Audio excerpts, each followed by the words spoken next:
Alright, y'all, what's up? This is a Pntv extra, child, because I've already did Pntv for today, but I had some updates on what happened this morning on the news. So I told y'all in the video, hold on, somebody finna walk behind me.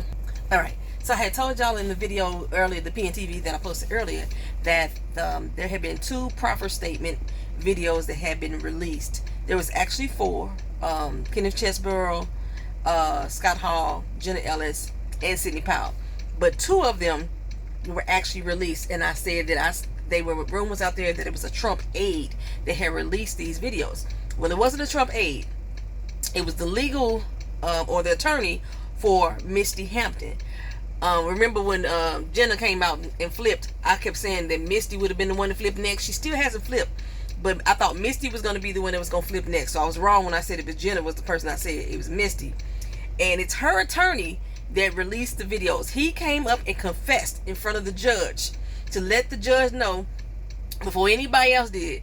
He's the one who released those videos into one media outlet, even though 2 media outlets actually reported on it. He released them in efforts to help Misty out. He believes that turn my hazard lights off.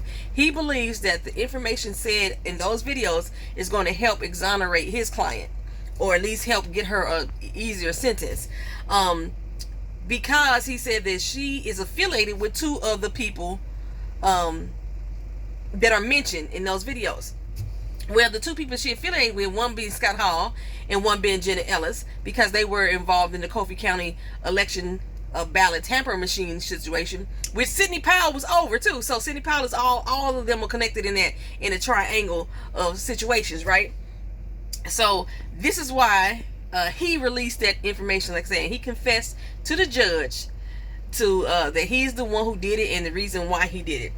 I'm not sure what's going to happen to him, but I know a lot of that information that's released in that interview will be able to be used in discovery, and some of it won't be.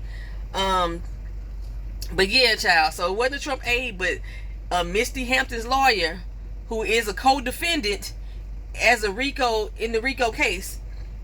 She's the one. Her lawyer is the one who dropped them tapes, released them tapes.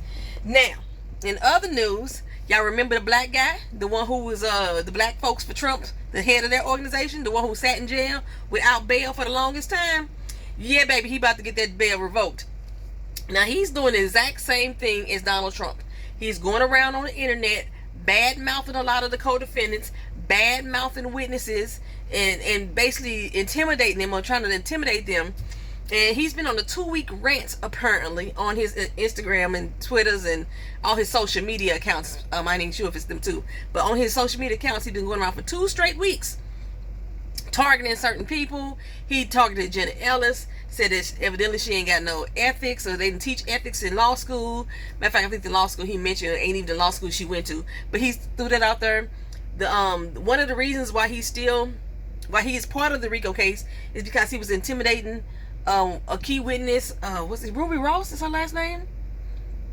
One of the 2 witnesses that got intimidated with the Rudy Giuliani thing and everything. He was one of the people. Floyd Harrison, is that his name? Floyd Hampton? Floyd Harrison. Harrison Floyd. That's the black guy name. He was the one who was instrumental in intimidating them in the beginning and lying on them and saying that they had committed election fraud when they hadn't. They had made up their whole thing against him. Yes, he's intimidating her again. So Fonnie Willis has now put in a request to have his bail revoked. Now, why the fuck she can't do that for Donald Trump, I don't understand. Why she not doing that to Donald Trump, I don't fucking understand. The only thing that will make me understand what she's doing is that she's allowing him to continue to dig a deeper hole for himself. If she's allowing him to keep out here saying shit out of pocket, so they could dog tie and dog walk his ass through the park. That's the only reason I can see that they are not trying to lock this motherfucker up. They need to lock his ass up. If you can get Harrison Floyd, then you can get Donald J. Trump, because they're doing the exact same thing. Now, me as a black woman, y'all already know that I felt that injustices have already been served when it comes to a black person and a white person. We already did the comparison against Donald Trump and the rapper Young Thug. They both on RICO cases. Young Thug been in jail since he been indicted, and Donald Trump been out here walking free Same RICO cases, both different criteria for those RICO cases, but still RICO cases. One is walking free and one is not. And we already said it was a black-white thing, and I'm saying it's a black-white thing on here too. That Harrison Floyd is getting his bail revoked, the name revoking Trump's, and they doing the exact same fucking thing. The exact same thing. Now, Fonnie Willis already said yesterday that she's going after the big guns. We already knew she was going after Trump. You didn't even have to admit that shit. We already knew it. There was not no shock to nobody. But on top of that, George Santos, y'all. George Santos came out and said that he's not going to run for re-election. Whoopie-doo. Whoopie-da-doo. The other day, one of his aides came out and admitted that under George Santos's tutelage or recommendation or job requirement, that he impersonated an election official. He impersonated himself on the House floor or on the Senate floor to Kevin McCarthy when he was the Speaker of the House. He admitted that too. So amidst of all the additional fraud charges that are now coming on to George Santos' ass, he decided, you know what, I'm not going to run for re-election.